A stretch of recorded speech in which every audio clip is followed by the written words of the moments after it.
नमस्कार दोस्तों, क्या हाल है। आज हम पर्दा प्रथा पे बात करते हैं। तो पर्दा प्रथा जो है हिंदुस्तान के अंदर देखा जाए तो जो आक्रांता विदेश से आए थे आक्रमण करने के लिए, उनके कारण हुई थी, क्योंकि भारत में जो महिलाएं थी उनके साथ वो लोग दुर्व्यवहार कर रहे थे, जिसके कारण यहाँ के लोग परेशान हो गए और परेशान होकर अपनी अपनी महिलाओं को उनने पर्दे में रखना शुरू कर दिया। तो हुआ कुछ ऐसा था कि उस समय का समाज जो था वो बहुत खुले विचारों वाला था और हिंदुस्तान को उस समय सोने की चिड़िया कहा जाता था।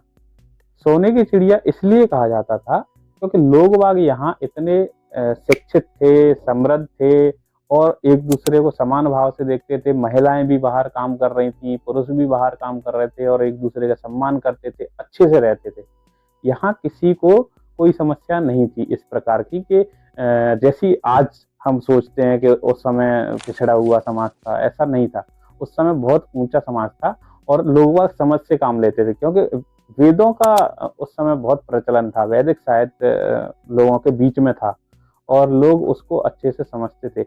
आज की जो परंपराएं हैं तो उनमें वेदों को हम लोग नहीं आगे आने देते हैं और ना ही उपनिषदों को आगे आने देते हैं, ना ही गीता को आगे आने देते हैं और ना ही ऐसे किसी साहित्य को आगे आने देते हैं जो इंसान के ऊपर बात करे। हम लोग उन बातों को ज्यादा आगे करते हैं जो इंसान से हटके भगवान की बातें करे। भगवान ये करते हैं, भगवान हो गए, वो एक अलग मुद्दा है। तो हम आज बात करेंगे पर्दा प्रथा के ऊपर। पर्दा प्रथा देश में मुस्लिम काल में लागू हुई थी और जब लागू हुई थी तो उस समय क्या हुआ था कि मुखिया जो था, जो घर का मुखिया, या तो वो पिता होता था या पिता यदि नहीं रहा तो घर का बड़ा बेटा रहता था।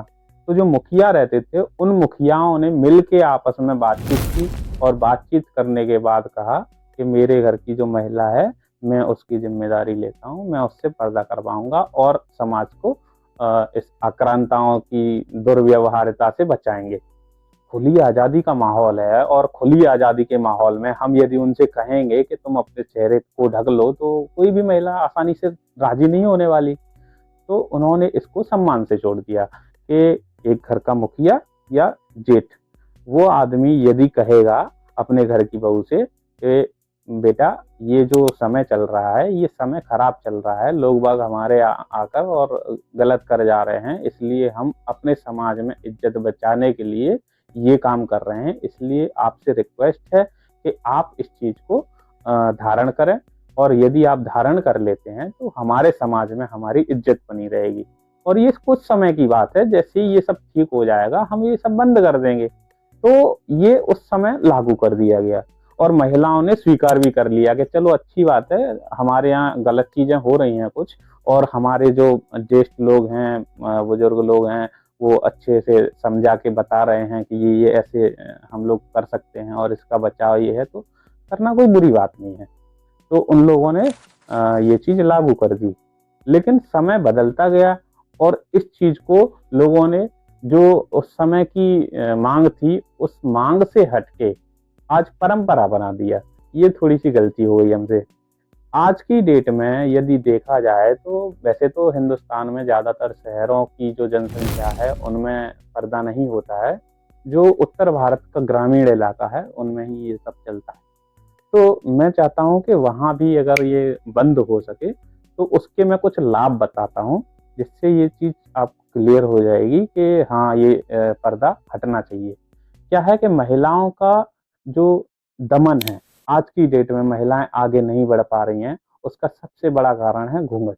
घूंघट के कारण महिला घर से नहीं निकल पाती है और घर से बाहर नहीं निकलेगी तो उसको कैसे पता चलेगा कि दुनिया में हो क्या रहा है, दुनिया में चल क्या रहा है। दुनिया से आइसोलेट हो जाती हैं वो। तो हमारी महिला जो बीमार होती हैं, सबसे ज्यादा कारण क्या है? उनकी जागरूकता। हमारी महिला जागरूक नहीं है कि अपने स्वास्थ्य को लेके कि हम अपने आप को कैसे स्वस्थ रख सकें।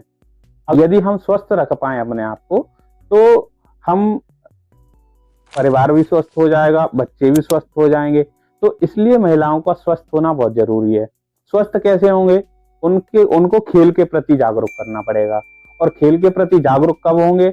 जब उनका पर्दा हटेगा, ट्रैक सूट पहन के वो खेलने जाएंगी या स्विमिंग सूट पहनेंगे या कोई भी सूट पहनेंगे जिससे वो खेल सकती हैं, ऐसा कोई कपड़ा पहनेंगे जिससे वो कोई भी खेल खेल सकती हैं। तो ये इसके लिए पर्दा हटाना बहुत जरूरी है। जब कोई महिला यदि खेल खेलेगी, उसको पता होगा मुझे कैसी डाइट लेनी है, और वो डाइट जो लेगी उससे उसका स्वास्थ्य भी सही होगा और उसकी मानसिक स्थिति भी सही होगी, और साथ साथ उसका जो असर है वो पूरे परिवार पर पड़ने वाला है। क्यों? क्योंकि ज्यादातर महिलाएं ही खाना बनाती हैं। तो महिलाएं यदि खाना बनाएंगी और उनको पता है कि मेरे स्वास्थ्य के लिए ये लाभदायक है, ये हानिकारक है, तो वो फिर उसी हिसाब से खाना बनाएंगी। और जब खाना इतना अच्छा बनेगा कि वो स्वास्थ्य के लिए लाभप्रद होगा, तो बच्चे भी स्वस्थ होंगे और बुजुर्ग भी स्वस्थ होंगे। हमारे यहाँ क्या है, हम स्वस्थ रहने पे इतना ज्यादा जोर नहीं देते, हम परंपराओं पे ज्यादा जोर देते हैं। यदि आप किसी महिला से पर्दा करवा रहे हो तो उससे क्या फायदा मिलने वाला है आपको? केवल ये कि ये मिल जाता है आपको कि हाँ, आपकी बहू बड़ी इज्जत करती है, ये है वो। तो ये इज्जत वाला जो मामला है उसको थोड़ा सा चेंज करना पड़ेगा कि हम जो इज्जत कह रहे हैं क्या वो सही में कुछ है भी या ऐसे ही हवाबाजी चल रही है। तो इज्जत, मेरे ख्याल से इज्जत उस चीज को कहते हैं कि आपका घर तरक्की कर रहा है। ये इज्जत का एक अच्छा पैमाना माना जा सकता है कि आपका घर तरक्की कर रहा है, परिवार तरक्की कर रहा है, सब लोग स्वस्थ हैं, सब लोग शिक्षित हैं और सब लोगों को दुनियादारी आती है, तो वो घर इज्जतदार कहलाना चाहिए। ना कि वो इज्जतदार कहलाना चाहिए जिसके घर के अंदर महिलाओं को कैद करके रखा जा रहा है, कोई जानकारी नहीं है बाहर की, और बच्चों के प्रति जो व्यवहार है उनका, वो बिल्कुल भूल के बैठी हैं कि बच्चे हैं हमारे घर में या नहीं है, वो बाहर जा रहे हैं, कुछ भी कर रहे हैं। तो वो जो समाज है वो इज्जतदार नहीं होना चाहिए, इज्जतदार होना चाहिए जो समाज थोड़ा सा अपने आप को उठाने की कोशिश कर रहा है। और खेल के प्रति यदि उनका रुख कर देते हैं तो बच्चे भी अपने आप से कोई ना कोई खेल पकड़ के और खेलने लग जाएंगे। एक खेल कूद करने वाली महिला अपने बच्चे को ही खिलाड़ी बना सकती है बस। बाकी आप चाहो कि बिना खिलाए और आप कह दो कि हमारे घर से सचिन तेंदुलकर निकल जाएं, विराट कोहली निकल जाएं या कोई ओलंपिक मेडल ले आए, है ना, तो ये चीज नहीं हो पाएगी। तो दूसरी बात, यदि हम महिलाओं को पर्दा प्रथा से बचा लेते हैं और घर से बाहर निकलने देते हैं, यदि आपने पर्दा प्रथा चेंज की, पर्दा प्रथा हटी, तो उसने कपड़े भी दूसरे तरह के पहनने शुरू कर दिए। दूसरे तरह के, मेरा मतलब है अंग दिखाने वाले नहीं, अंगों को ढककर मर्यादा में जो कपड़े पहने जाते हैं वो कपड़े पहनकर और घर से बाहर निकलना यदि सीख लिया किसी महिला ने, तो वो एक तो बाहर जाकर यातायात सीख जाएगी, पूरी दुनियादारी, यहाँ से कैसे जाना है, कौन सी बस पकड़नी है, कौन सी टैक्सी लेनी है, कौन सी ट्रेन में बैठना है, किस शहर में जाना है, क्या क्या लेना खरीदना रहता है, कैसे खरीदना रहता है, कैसे लोगों से बात करनी रहती है, ये सब उसको आ जाएगा। अब यदि ये सब उसको आ रहा है तो जब वो वापस घर आएगी तो घर पे आके फिर वो जिस तरीके से आज की डेट में व्यवहार करती है उस तरीके से उस समय व्यवहार नहीं करेगी, क्योंकि बहुत सारी जो महिलाएं हैं उनको पता नहीं है कि बाहर क्या हो रहा है। और मर्द जब बाहर जाता है तो बाहर किन किन समस्याओं से जूझता है और घर में आता है तो फिर उसके सामने हम अलग से कौन सी समस्याएं रख देते हैं, ये उनको पता ही नहीं है। तो ये सब बताने के लिए उसको घर से निकालना बहुत जरूरी है। जब घर से निकल जाएगी और वापस आएगी तो आके देखेगी कि हाँ, हम ये समस्याएं झेल के आए हैं, इसलिए हमें घर आके भी ये समस्याएं नहीं चाहिए। तो घर का जो क्लेश है, मेन चीज गृह क्लेश जो महिलाओं के द्वारा किया जाता है वो यही है कि उनका पर्दा प्रथा उनको गृह क्लेश करने पर मजबूर करता है। और भी बहुत सारी चीजें हैं, यदि हम लोग उनको बाहर निकलने देंगे तो आर्थिक संपन्नता आएगी, बाहर काम करने जाएगी। एक आदमी बाहर कमाने जाता है और दूसरा आदमी घर पे बैठ के आराम से कुछ नहीं कर रहा है, केवल खाना बनाता है 2 टाइम का और आराम से घर पे ही रहता है, या काम भी करते हैं तो काम उस स्तर का नहीं रहता है जिसमें आपको 4 पैसे मिल सकें। घरेलू काम में क्या मिलता है? कुछ नहीं मिलता है।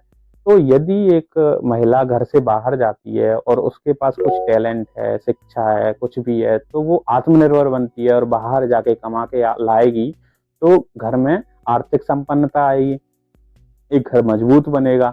तो आज हम यदि महिलाओं को घर में रखते हैं तो महिलाएं आश्रित किसके ऊपर हो जाती हैं? पुरुषों के ऊपर। तो पुरुषों के ऊपर जब आश्रित रहती हैं तो समाज पूरा का पूरा पितृसत्तात्मक समाज बन जाता है, जो एक एक पलड़े की तरफ झुक जाता है। और यदि दोनों बाहर निकलेंगे और दोनों कमाएंगे, दोनों लाएंगे, तो समाज में समानता आ जाएगी। समानता आ जाएगी का मतलब ये नहीं है कि आप ये कहने लग जाओ कि घर टूट जाएगा या घर से किसी की महिला को बाहर निकाल रहा है तो हमारे घर में दरार पैदा हो जाएंगी, अगर महिलाएं पैसे कमाने लगेंगी तो उड़ाने लगेंगी और ये नशे करेंगी, कोई भी चीज आप कह सकते हो, वो करने लगेंगी। तो हाँ, मैं कहता हूँ कि वो भी हो सकता है, लेकिन यदि आपने नहीं किया तो वो महिला कहाँ रह गई, और यदि आपने पर्दा प्रथा बंद करके उसको घर से निकाल दिया तो वो कहाँ पहुंच गई, ये भी तो देखना पड़ेगा। और जरूरी नहीं है कि वो जब कमाने जाए और फिर वो उल्टे सीधे काम करे। ज्यादातर जो महिलाएं रहती हैं वो जब ये जो कर रही होती हैं, जो दारू पीने वाला या कोई भी उल्टा सीधा काम जो करती हैं, वो महिलाएं इसलिए ज्यादा करती हैं कि उनको आजादी आपने दी नहीं होती है। तो आपका जो पैसा है आप कमा के ला रहे हो, वो उल्टी जगह उड़ाती हैं, है ना। यदि हम उनको मेहनत करने दें तो वो अपनी मेहनत की कमाई का समझेंगी कि हाँ, ये मैंने कमाई की है और इसको मुझे ऐसे ही नहीं उड़ा देना है, इसको मुझे अच्छे काम में लगाना है, मुझे अपनी तरक्की करनी है। तो इससे दो चीजें हो जाएंगी, एक तो वो कमाना सीख जाएगी, दूसरा वो खर्चना सीख जाएगी। अगर सही जगह पे खर्च करना सीख गए तो आपके घर के बहुत सारे मसले हल हो जाएंगे। तो उसको कुछ गाना आता है या उसको खेलना कूदना नाचना गाना और कोई भी कला या कोई भी लेखन या कोई भी वीडियोग्राफी या घूमना यातायात करना पसंद है, तो ये सब चीज़ें उसके आड़े नहीं आएंगी। अगर हम लोग उसको रोक के रखते हैं तो ये नहीं कर पाएगी, और ये ना कर पाने की वजह से जब उसके बच्चे हैं उनको, वो बच्चों को भी वो कुपोषित टाइप का बना देगी। और बच्चे, यदि एक शिक्षित माँ घर में बैठी है और शिक्षित और कामकाजी और खेलकूद का महत्व जानने वाली, स्वास्थ्य का महत्व जानने वाली माँ है, तो वो अपने बच्चों को बेहतर बना सकती है, परवरिश दे सकती है। यदि आपको बच्चों की परवरिश बेहतर चाहिए है तो आपको मेरे ख्याल से पर्दा प्रथा को बंद कर देना चाहिए। अब और हम यदि महिलाओं को घर में कैद रख रहे हैं तो उनको ये तक नहीं पता है कि हम अपने मोबाइल में कैसे टिकट कर सकते हैं, कैसे कोई कैब बुक कर सकते हैं, कैसे डॉक्टर को बुक कर सकते हैं, कैसे किसी से हमें सामने वाले से बात करनी है। यदि कोई सामने आया है बाहर से और उससे कोई बात करनी है तो हमारे गांव की जो महिलाएं हैं वो ही करके और साइड हो जाएंगी, बिल्कुल बात नहीं करना आएगा उन्हें, है ना। पर्दा प्रथा को आज भी अगर कोई मान रहा है तो मुझे समझ में नहीं आता क्यों मान रहे हैं। और या आप ऐसा है कि आप कहना चाहते हो कि हमारी बहू संस्कारित दिखे, तो ठीक है, मैं कहता हूँ एक साल में ऐसा तो नहीं है कि सबके सब लोग 365 दिन आपके घर पे टिके हों, सबको अपना अपना काम है। तो जो लोग इकट्ठे हो रहे हैं एक जगह, कहीं सांस्कृतिक कार्यक्रम है, पारंपरिक और सामाजिक कार्यक्रम है, उस जगह पे आप, मैं कहता हूँ जो पोशाक आपको पहनाना है वो आप पहनावा के ले जाओ, और जैसे ही वो कार्यक्रम खत्म हो जाए तो आप अपने घर आ जाओ और अपने घर पे फिर नॉर्मल जिंदगी जैसे जी जाती है, बाकी की जो दुनिया जी रही है उस तरीके से जीना शुरू कर दें, और मैं कहता हूँ आपका घर चमक जाएगा। नमस्कार।